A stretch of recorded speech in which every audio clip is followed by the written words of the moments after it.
오늘은 바늘길을 통과한 부자라는 제목으로 말씀을 나누도록 하겠습니다. 오늘 본문은 예수님께서 이제 예루살렘으로 가시는 길에 들리셨던 이 여리고 지역에서 있었던 일을 기록한 말씀이죠.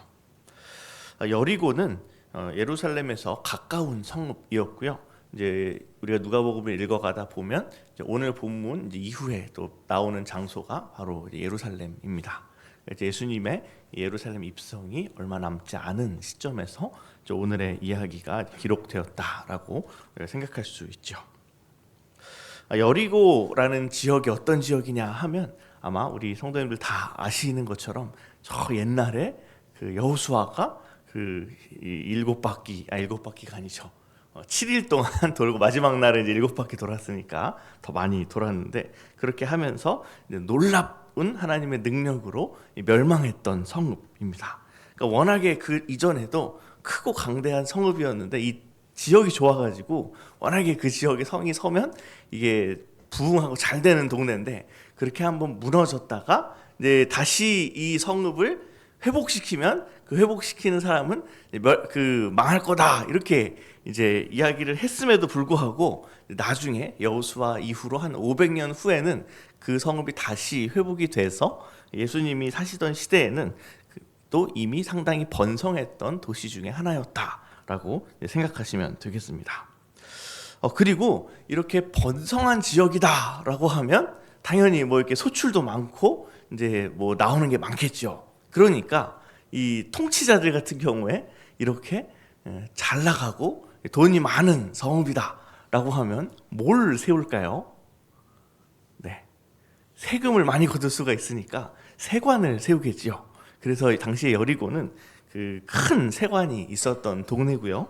또 그래서 뭐 그 세관에서 일하는 세리들 같은 경우에 뭐 다른 동네에서도 보통 세리들은 뭐 착취도 하고 이래가지고 잘 살지만 이 여리고에 사는 세리들은 그 중에서도 상당히 큰 부자였고 되게 그 잘 세금을 통해서 부유해질 수 있는 도시였다. 그리고 그런 부자인 세리들 중에서도 우두머리에 해당되었던 것이 바로 오늘의 본문에 등장하는 삭개오입니다.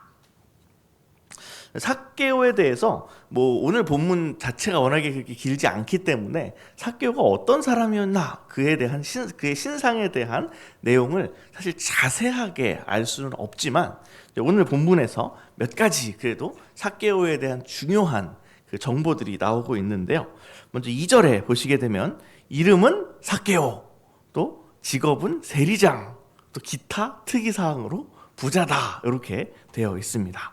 또 3절에 보면 신체적인 특징이 나오죠. 키가 작은 사람이었다. 뭐 키가 어느 정도로 작았는지는 모르겠는데 뭐 그래도 보통 우리가 생각하는 범주로 볼 때에 아주 많이 작은 사람이었다. 뭐 저도 그렇게 큰 키는 아닙니다만 아마 저 요즘 시대에 제 정도 키보다도 훨씬 작은 사람이 아니었겠나 이렇게 생각해 볼 수가 있죠.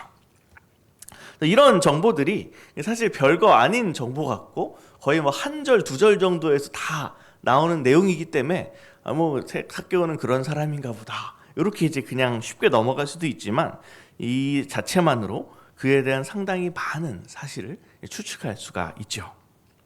먼저 그가 이제 세리장이다. 그냥 세리라고 할 수도 있을 텐데 세리장이라고 하면 뭔가 다른 일반적인 세리들보다 뭐 지위가 높거나 아니면 뭐 어떤 리더격에 해당하는 위치에 있는 이제 좀 더 그래도 위치가 있는 세리였다라는 걸 이제 표현하기 위한 이제 단어인데 여리고가 가뜩이나 세리들이 그게 위상이 높은 동네인데 이곳 세리의 우두머리 노릇을 하고 있으니 그가 뭐 집안이 어떤지는 나오지 않고 뭐 그의 기본적인 배경이 나오진 않지만 적어도 이 정도 위치까지 올라가기 위해서 상당히 독하게 살아왔을 가능성이 높은 사람이죠. 게다가 또 그가 부자다라고 이야기하는 것도 그 부가 어디서부터 왔느냐 이 세리 노릇하면서 만든 부가 아니겠나 이렇게 이제 생각할 수가 있죠. 또 한 가지 키가 작다라고 하는 건 사실 예나 지금이나 그렇게 긍정적인 그 특징은 아닙니다. 그러니까 키가 너무 또 작으면은 이 당시에도 그렇고 뭐 요즘에도 그렇고 사실 되게 놀림받고 멸시받기 쉬운 위치 그 특성인 거죠. 그러니까 이제 그런 특성을 가진 사람이 이 여리고라고 하는 동네에서 세리장까지 올라갔다라고 한다면 그가 과연 어떤 동기에서 그토록 열심히 애써가면서 독하게 살아남아 왔는가 하는 것을 어느 정도 그래도 합리적으로 짐작해 볼 수 있는 부분인 거죠. 어쩌면 그는 자기가 가지고 있는 이런 신체적인 한계를 극복하기 위해서 내가 신체적으로 안 되면 돈이라도 많아서 많은 사람들에게 인정받고 뭐 사람들이 나를 멸시하더라도 적어도 이 많은 돈을 바탕으로 내 앞에서는 멸시하지 못하도록 하겠다라고 하는 어떤 그런 독한 마음을 가지고 이렇게까지 이 지위에까지 올랐을 가능성이 있다는 것입니다.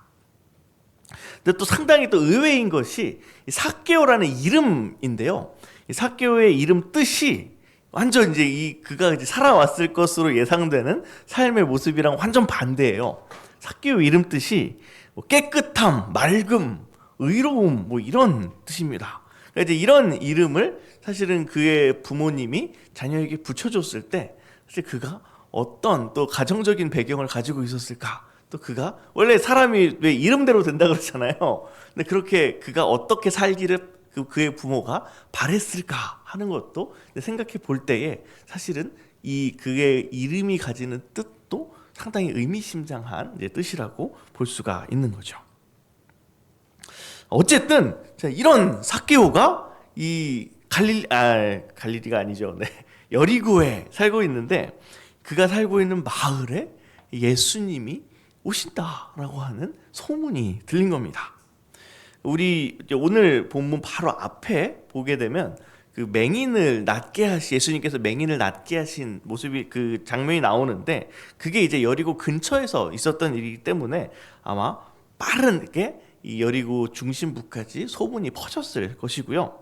이제 그런 상황 속에서 예수님이 여리고 안에 들어오시게 될 때 또 많은 인파가 예수님을 보기 위해서 찾아온 것입니다. 또 삭개오도 그 예수님이 오신다는 소문을 듣고 왜인지는 모르지만 그분을 한번 내가 만났으면 좋겠다. 좀 뭐 만나서 말은 못 해보더라도 그냥 그분의 얼굴이라도 한번 보면 좋겠다. 이런 마음을 가지고서 예수님이 계시다는 곳으로 찾아간 거죠. 근데 문제는 이 사람이 키가 작아요. 그러니까 이렇게 키가 좀 크면 좀 먼 발치에서라도 예수님을 보기가 굉장히 유리할 텐데 이 키가 작으니까 사람들이 막 많이 예수님을 둘러싸고 있는 상황 속에서 예수님을 볼 수가 없는 거죠. 그리고 이 사람이 만약에 좀 덕이 있는 사람 같았으면 그래도 어르신이 오셔가지고 예수님 그래도 한번 보고 싶어 하시는데 우리가 좀 길을 열어드려야 되겠다 뭐 이렇게라도 생각할 수가 있는데 이 삭개오는 다 아시는 것처럼 생각하실 수 있는 것처럼 그렇게 마을에서 덕이 있는 사람도 아닙니다. 세리이니까 되게 사람들이 멸시하고 죄인 취급하고 어딜 지금 이런 데까지 오냐 하면서 아마 몸이 닿는 것도 싫어할 만한 그런 부류의 사람인데 그럼에도 불구하고 그가 뭐 이제 세리장까지 갔으면 나이도 한 중년 정도였을 거라고 이제 보고 있는데요.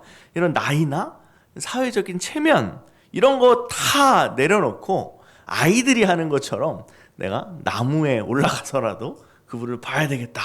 나무에 올라가서 이 사람이 가지고 있는 또 소원도 되게 소박해요.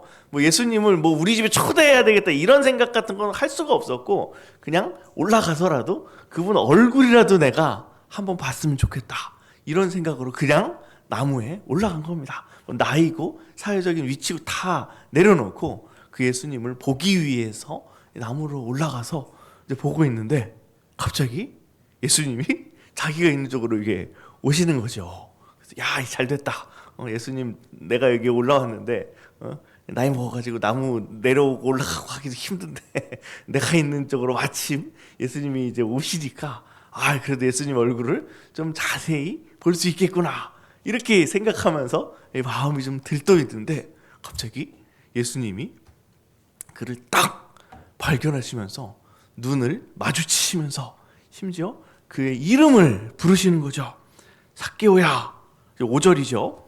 예수께서 그곳에 이르사 쳐다보시고 이르시되 삭개오야 속히 내려오라. 내가 오늘 내 집에 유하여야 하겠다. 이렇게 말씀을 하신 거죠.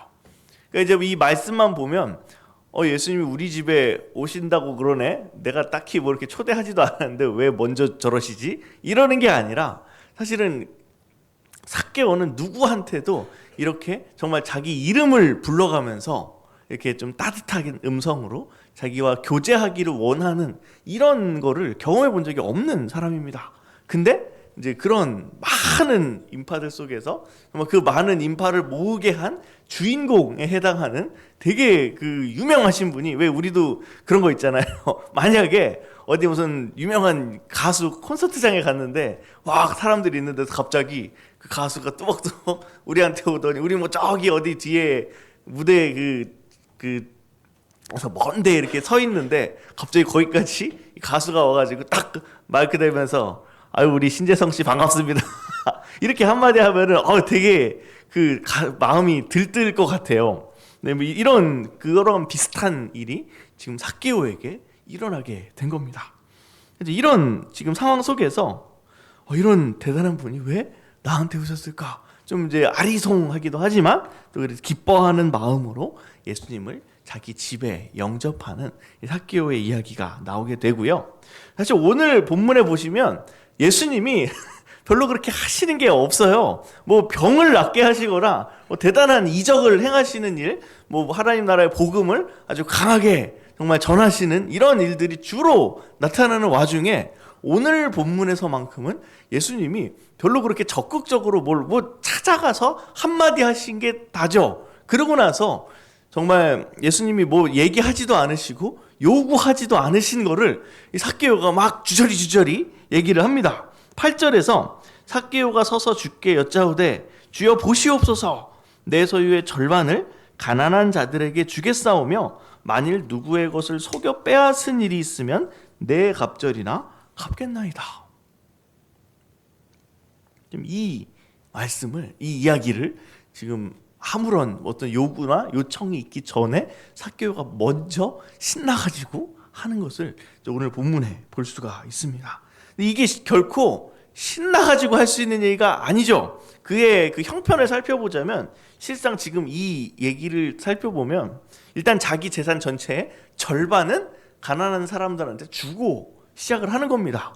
그리고 그가 뭐 합법적인 방법으로든 불법적인 방법으로든 재산을 모았을 텐데 뭐 사실 부자가 되기 위해서는 불법적인 방법도 상당히 사용을 했을 텐데 그러면서 내가 속여 빼앗은 일이 있으면 내 갑절 갖겠습니다. 이건 사실 율법에서도 이렇게는 얘기 안 하는데 그가 정말 그의 마음의 열심으로 기쁨으로 내가 정말 부정한 방법으로 사람들의 것을 빼앗은 거에 대해서 내가 4배 변상하겠습니다. 이렇게 하고 나면 사실은 그의 재산이 거의 뭐 남아나는 게 없을 겁니다.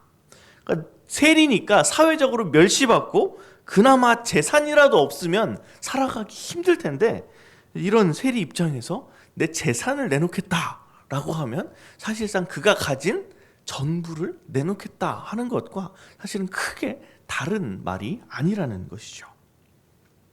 예수님이 이제 그거에 대해서 또 반응하시면서 9절과 10절에서 그에게 구원을 선언하시고 너도 아브라함의 자손이다 이렇게 이제 선포하시는 것으로 오늘의 이야기가 끝나게 됩니다. 근데 삭개오의 이야기를 우리가 살펴보게 될 때 사실 이 비슷한 이야기가 어디에선가 등장하는 것을 떠올릴 수가 있습니다. 그것은 바로 오늘 본문 좀 앞에 보시게 되면 누가복음 18장 9절에서 14절에 나오는 말씀인데요. 여기 보시면 예수님께서 이 바리새인들과 이야기하시다가 한 비유를 들어서 말씀하시는 장면이 나옵니다. 거기 이제 나오는 등장인물이 한 바리새인, 한 세리 두 사람이 성전에 올라가서 기도하는데 바리새인은 이게 뭐 기도인지 자기 자랑인지 모르겠는 그 요상한 기도를 하죠. 그리고 세리는 감히 하늘을 쳐다보지도 못하는 상태에서 주여 저는 죄인입니다. 저를 불쌍히 여겨주십시오. 이렇게 기도하는데 하나님께서 누구의 기도를 받으셨나? 세리의 기도를 받으셨다. 우리가 이 매일 성경에서 또 며칠 전에 또 살펴본 적이 있는 본문이죠.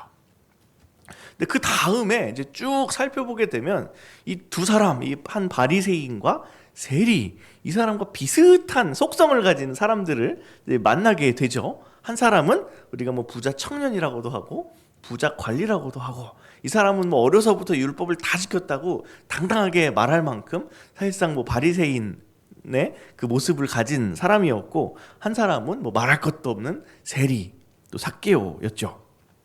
그러니까 이 말씀이 결코 그냥 우연히 배치된 것이 아니라 예수님께서 이제 그분이 이제 만나게 될 사람들을 좀 염두에 두고 또 그들의 형편을 이제 말씀하시면서 약간 예고편처럼 우리에게 주신 말씀이 아닐까 좀 생각해 볼 수도 있는데요.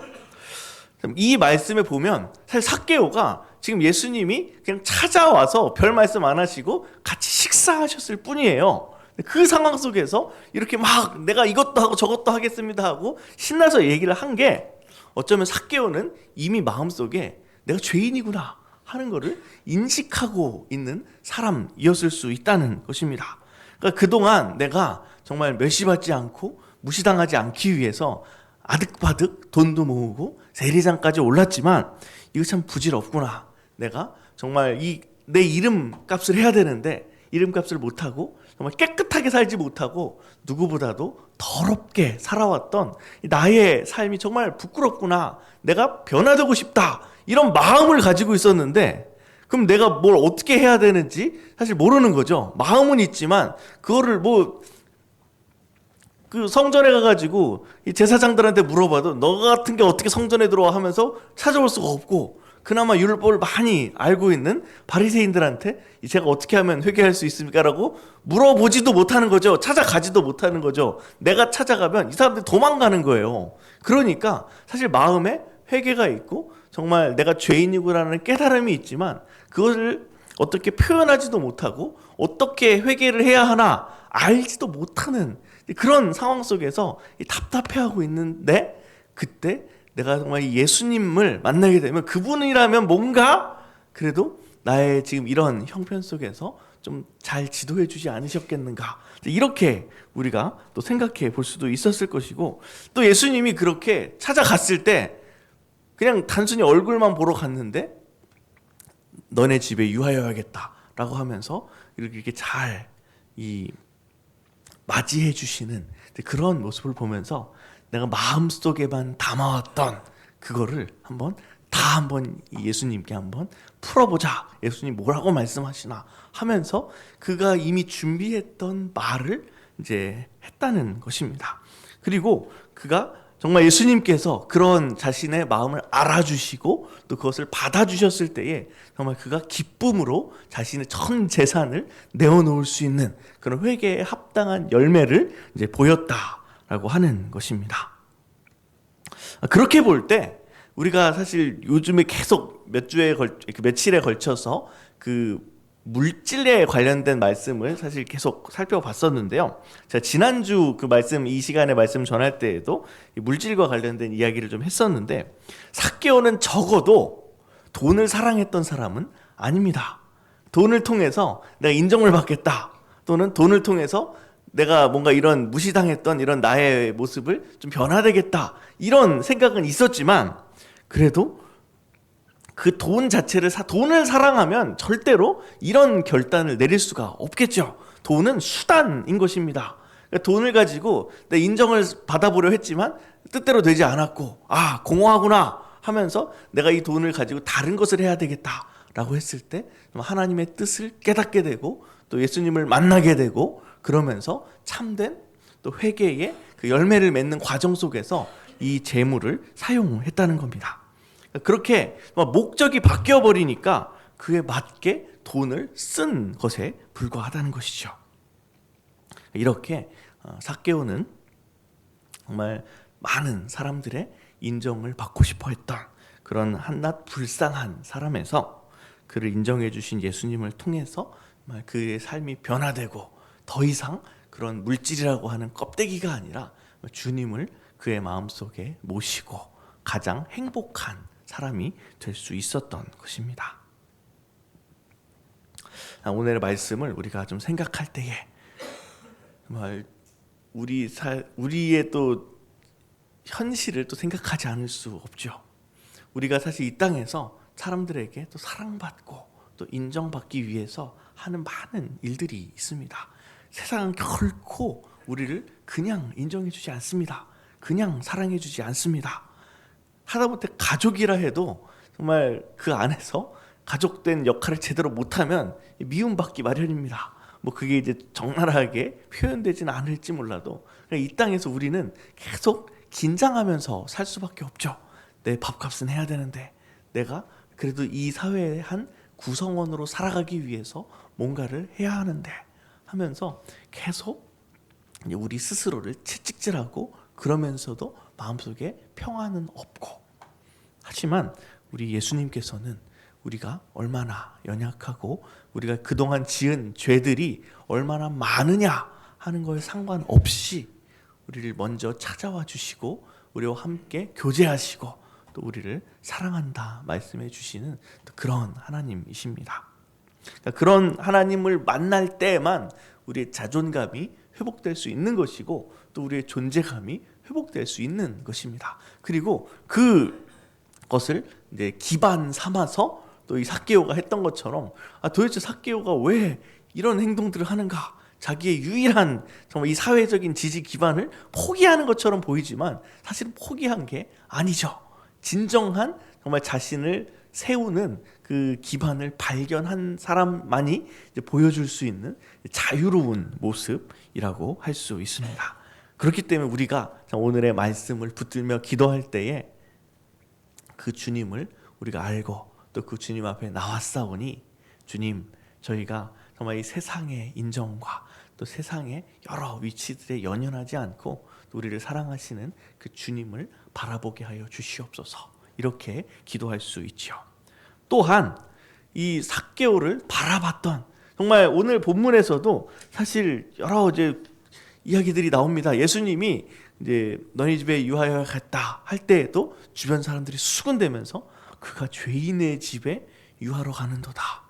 또 그런 맥락에서 우리는 사실 우리가 교회로서 또 있을 때에 우리 주변에 저 사람은 형편없는 놈이야, 저 사람은 진짜 안 될 놈이야, 이렇게 생각하는 사람들 속에서도 사실 그가 그렇게 되는 데 있어서 정말 그의 마음속에는 상처받고, 물론 이제 죄를 뭐 이런저런 서사를 통해서 그의 죄가 뭐 죄가 아니게 되는 것은 아니지만, 우리는 설령 이미 범죄하고 이미 넘어졌고 이미 정말 손가락질 받는 사람이라 할지라도 그 마음속에 있는 이러한 삶을 벗어버리고 다시금 주님께로 돌아가고자 하는 그런 가난한 심령, 연약한 심령을 사실 받아주고, 정말 주님이 뭐 3번뿐 아니라 뭐 7배 70번이라도 용서해라 말씀하셨던 것처럼 우리에게도 이런 사랑 못 받아 삐뚤어진 사람들, 회개하고 싶지만 어떻게 회개하는지 모르는 이들을 또 사랑으로 품어야 할 또 그런 책임이 있습니다. 그러한 부분에서 우리가 혹시 사람들을 그저 손가락질 하는데 그친 부분이 있다면 그러한 마음을 우리도 회개하면서 주님이 하셨던 것처럼 이렇게 주님께로 돌아오는, 잃어버린 이들을 찾는 일에 쓰임받는 그러한 가운데 우리가 우리 자신의 삶에서나 또 교회로서 또 많은 사람들을 품는 일에 있어서 하나님께 기쁨이 되고 하나님께 영광 돌리는 그런 저와 여러분 되기를 주님의 이름으로 축복합니다. 같이 기도하시겠습니다. 하나님 아버지, 감사합니다. 정말 오늘 본문에 삭개오와 같은 모습이 정말 저희에게도 있음을 고백합니다. 주님, 저희도 정말 뭐 정도의 차이는 있겠지만 이 땅 가운데서 아둥바둥 참 살기 위해서, 또한 참 어느 정도 저희의 위치를 세우기 위해서 아둥바둥 했던 것이 사실입니다. 주님, 그러나 정말 저희의 어떠함이 아니라 정말 그 주님의 크신 은혜와 정말 긍휼하심으로 저희를 먼저 사랑하시고 저희를 붙드시고 저희의 모든 정말 자존감과 존재감의 근원이 되시는 그 주님을 저희들이 분명히 인식하고 붙들면서 정말 그러한 든든한 토대 속에서 정말 그리스도인 된 자유를 또 누리는 저희들 될 수 있도록 인도하여 주시옵소서. 또한 또 많은 또 연약한 이들, 정말 죄를 지었으나 정말 그 가운데에도 정말 회개를 원하고 정말 회복됨을 원하는 이들에게 정말 저희가 주님이 그렇게 하셨던 것처럼 정말 따뜻한 말과 또 행동으로 그들을 품고 또 그들이 진정한 회개에 이르기까지 정말 인내하며 그들을 품을 수 있는 그러한 교회, 그러한 성도 될 수 있도록 인도하여 주시옵소서.